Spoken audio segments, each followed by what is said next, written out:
Pelawak dan pesinetron Boyen merayakan momen Lebaran dalam kesedihan. Diketahui sebelumnya, ternyata dua kakak Boyen meninggal dunia tahun 2021 dalam rentang waktu berdekatan. Kakak Boyen, Dudung Abdul Malik, belum lama ini meninggal dunia karena tertabrak kereta api di Kalideres, Jakarta Barat.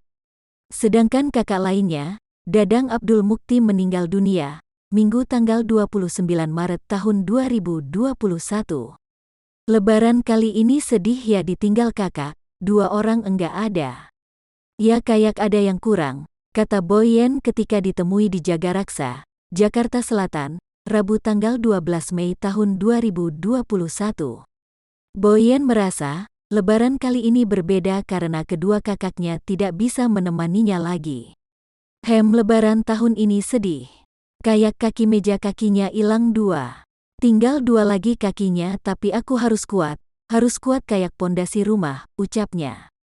Terlebih ketika melakukan tradisi Lebaran, wanita berusia 32 tahun itu merasa ada yang kurang. Biasanya, dia kompak dengan kedua kakaknya menyiapkan hari kemenangan seusai sebulan penuh berpuasa. Ia biasanya siapin baju Lebaran sama kakak yang udah meninggal.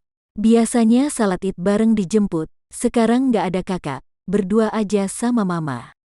Terus kehilangan menyantap makanan Lebaran bareng, ujarnya.